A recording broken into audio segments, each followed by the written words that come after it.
Alright, magandang araw po sa inyong lahat mga kababayan. Batang Maynila to, it's pag-usapan natin. Ito pong isang vlogger. Itong vlogger na to mga kababayan, taga Davao itong vlogger na taga Davao City. Ito raw di umano ay umihi sa poster ni Apollo Kibuloy. Paano ka iihi dyan? Laki-laki niyan eh. Laking tarpaulin yan eh. O siguro umihi siya dun lang sa Gedli, dun sa ilalim ng poster, pero hindi sa poster ni Apollo Kibuloy. Laki-laki niya, paano itataas niya yung niya, yung ganyan niya, tapos paabutin dun sa mukha ni Kibuloy. Hindi naman eh. Dun lang mismo sa siguro dun sa pinakababang baba. Di ba, alam ang nakita ko yung video, hindi ko lang uli makakita eh. Hindi nga niya pinakita na inihian niya eh. Sinabi niya lang iihi siya. At hindi niya man ginanong-ganon yung kanyang, hindi niya man niya pinagayway yung kanyang di ba?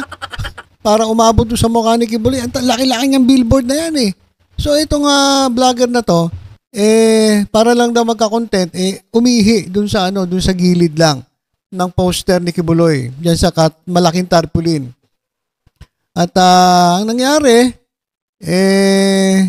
etong kampo ni Kibuloy, balak daw siyang sampahan ng kaso mga kababayan. Ito. Ayan si Torion. Sabi ni Torion, ito raw vlogger ay insensitive at bastos na vlogger. Masyado naman kayong sensitive. Bastos na daw na vlogger. Itong dahil umihi dun sa poster ni Kibuloy. Ano naman yung tawag mo dun sa sa ginawa ni Kibuloy? Dun sa kanyang yung mga nagreklamo sa kanya. Yan lang umihi lang dun sa poster Actually, kung ako yan, aabot sa mukha niya, ihiyan ko hanggang mukha niya yan Pero hindi naman kaya, laki-laki ng billboard Dun lang sa Gedli. Hindi ko rin naman maintindihan ano ang naisip nito at gumawa ng ganong content. Pero masyado naman kayong sensitive, masyado naman kayong iyakin. Hindi, Atty. Torion, parang ang babaw nyo naman na sabi nga, ito. Sasampuhan daw ng 10 milyong danyos Grabe. Grabe mga kababayan. Sabi ni Torion, ito raw ay isang insensitive at bastos na vlogger. Para sumikat lang ay sisiraan at babalahurain ang iba at iihian pa ang poster ni Pastor.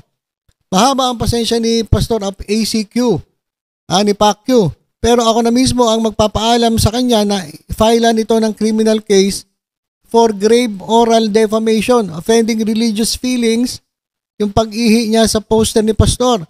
Violation of city ordinance at civil case for damages kahit 10 milyon lang. Grabe naman kaiyakin ito ni Torion. Sasampahan mo 10 milyon na danyos dahil umihi dun sa sa gilid ng poster ni Kibuloy. Masyado naman kayong sensitive, balat sibuyas. Ay yung mga ginawa ni Kibuloy. Yung ginawa niyang pang-aabuso di umano sa kanya mga pastoral. Diyan sa mga night duty ni Pastor Kibuloy.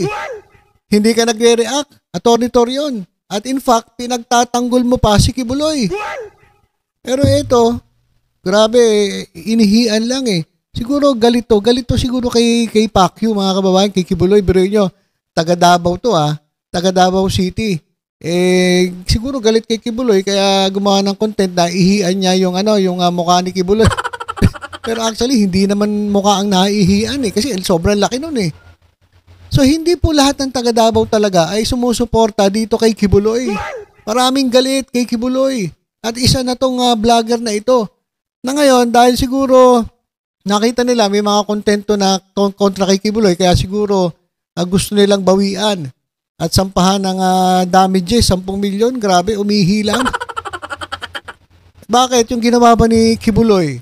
Yung pang-aabuso di umano, ayon doon sa mga reklamo ng mga complainant, sila inabuso, sila ni-rape. Yung mga international na yung mga Ukrainian na naghayag ng kanilang testimony. Hindi ba yun? Mas bastos dito sa ginawa ng isang vlogger na to. Hindi ko sinasabing tama ginawa ng vlogger, pero wag naman kayo masyadong iyakin, masyado naman kayong sensitive. Lalong-lalo na tumatakbo yan si Kibuloy sa public service. Atty. Torion. Kapag ikaw ay public figure, public servant ka, na ituturing, hindi pwedeng ganyan kakaiyakin.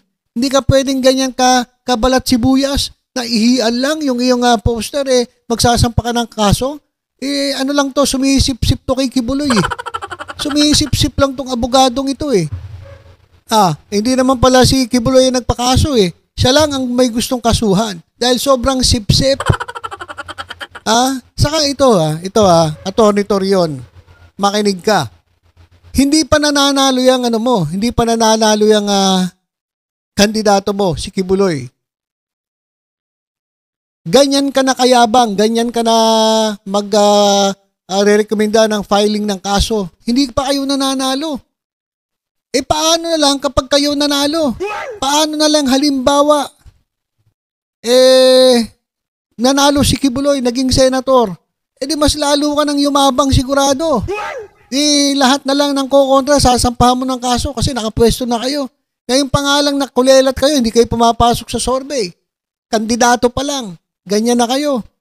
Pero inihian lang yung doon sa ng poster, umiiyak na kayo, magsasampa na kayo ng kaso, masyado kayo magiiyakin. Paano na?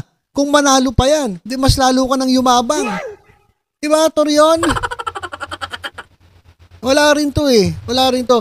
Public figure kayo. Tumatakbo ka bilang senator, tumatakbo ka bilang public servant. Tapos, Kibuloy makinig ka. Etong abogado mo na sumisip-sip sa'yo, magsasampa na lang kung kani-kanino ng kaso. Diba? Kung insensitive sinasabi niya yung vlogger, kayo naman, napaka-sensitive nyo naman. Hindi po ganyan ng public service. Hindi pa kayo nananalo niyan, yabang na ni Torion. Paano pag nanalo pa? Sampahan mo, 10 bilyon, gusto mong kumita? Kapal na mukha nito, gusto mo lang kumita? Gusto mo magkapera, Torion? Saka, pag ako nakita ko, ihiyan ko yan, paabuti ko, ihi ko niya, hanggang sa mukha nung nung poster Mismong taga Davao yan, taga Davao yan. Hindi yan taga Maynila. Pero galit sila kay Kibuloy. So, hindi para namang ang babaw ninyo, para namang kayo, isip bata? Pinalaki mo yung issue, Torion. Ito mga kababayan, pakita ko sa inyo. Dali lang Ito mga kababayan, umihi sa poster, actually, hindi naman sa mukha, dulag sa babae. Kakasuha mo ng 10 milyon?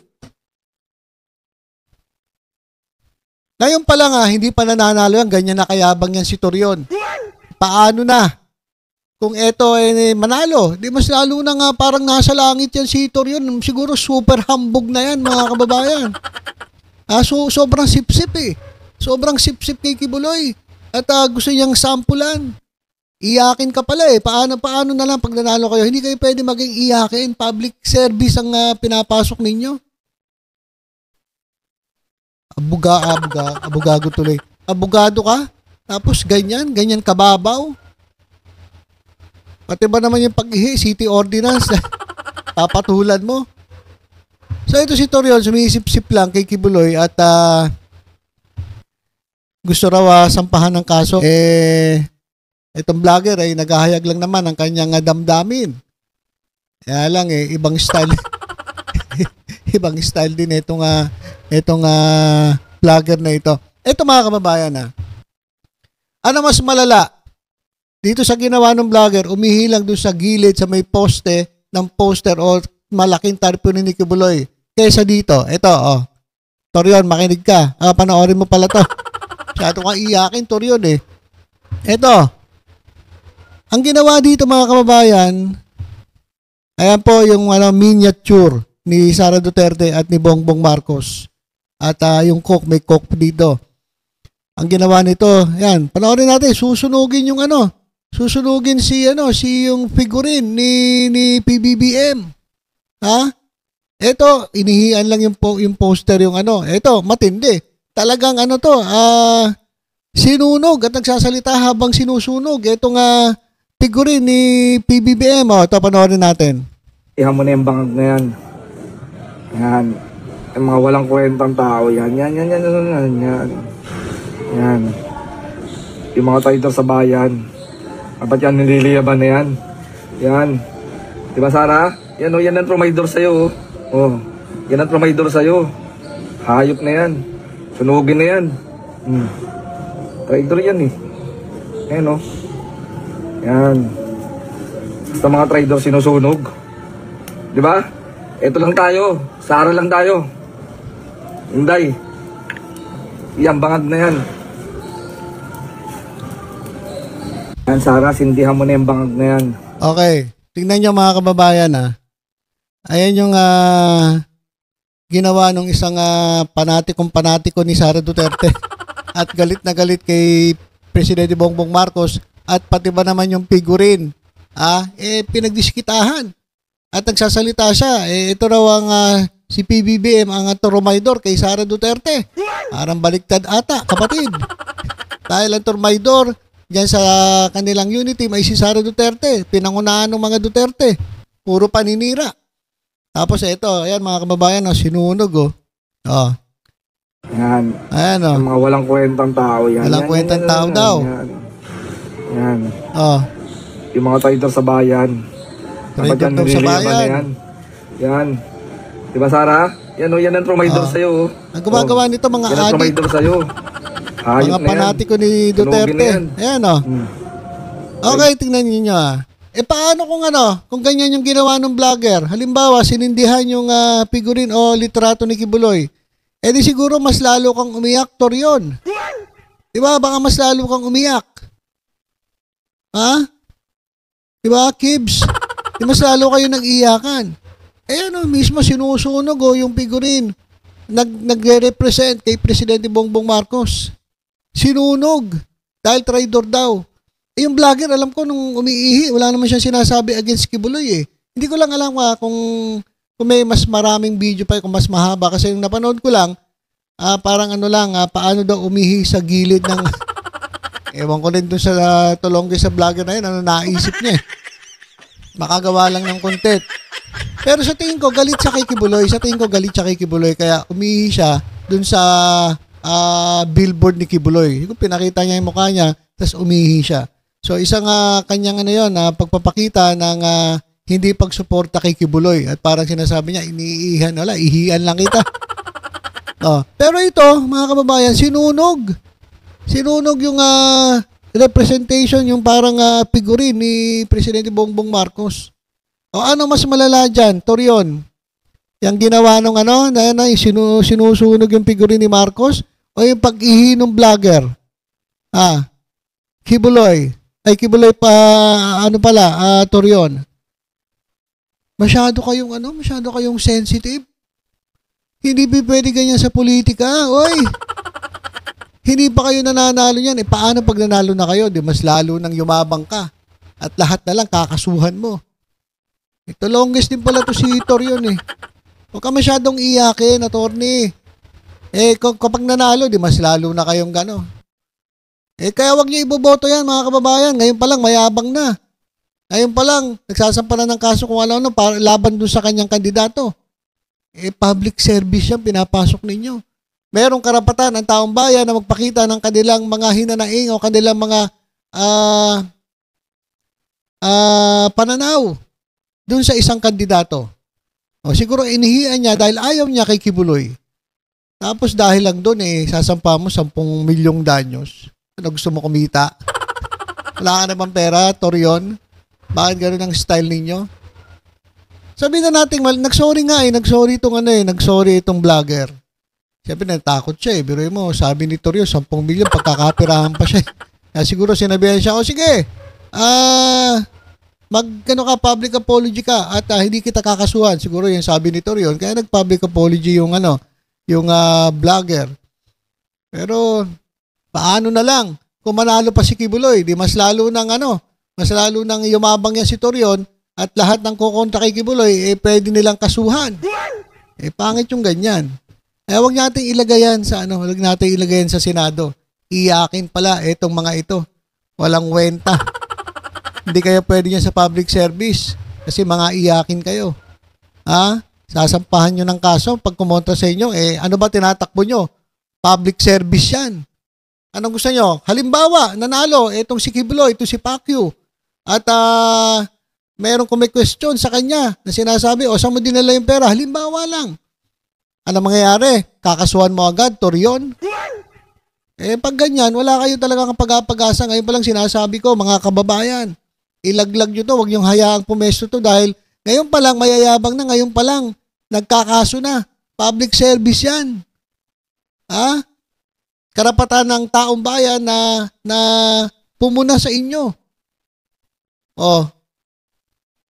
Buti nga, inihian lang eh. Buti, di sinunog ng vlogger yung poster eh. Di katulad nito, sinunog. Dahil sa galit nila kay Marcos. Meron ka bang narinig na reaksyon galing kay Presidente na, idemanda natin yan dahil sinunog. Sinunog yung, tawag dito, miniature, figurine ni Marcos, ni Presidente. Kasuhan yan. Ganun ba yun, Torion? Para ka naman bata. Iba nga mga effigy, di ba sinusunog nila yan eh. Kapag ganyan ka ka-sensitive, hindi ka pwede dyan. Tama, magpastor-pastor ka na lang dyan. Wala to. Bopuls talaga ito si, Torion, napaka-sensitive daw. Masyado ka lang sensitive. At yung tingin mo, pag ihinong vlogger, kabastusan, tingnan mo kung anong ginawa nung kliyente mo. Di ba? Bakit ba nakulong? Kasi nga, may mga bintang, may mga akusasyon, may mga complaint na mas malala pa kaysa doon sa pag-ihinong vlogger diyan sa sa paanan lang ng tarpaulin ng billboard. Kaya ka talaga parang ang bata, buwisit. Parang ewan ko. Ngayon pa lang yan, di pa nanalo. Paano guys pag nanalo? Di mas lalong matindihan si Torion. Di ba? So ilan po mga kababayan, huwag natin ilagay sa pwesto yung ganitong klaseng mga kandidato kasi yung mga nakatao nakapaligid sa kanila, mas mayayabang pa kaysa sa kanila. At kapag nanalo ito, lalaki ulo nitong hinayupak na to at malamang kabi-kabilang kaso abutin natin dito. Kaya huwag natin bigyan ng pagkakataon itong si Kibuloy na maipasok niyan sa Senado. Dahil nga, mga iyakin pala to. Mga iyakin pala to. Okay, so ilan po muna mga kababayan. Basta tutok-tutok lang po dito sa Batang Maynila to sa ibang updates. Ingat po tayong lahat. God bless po.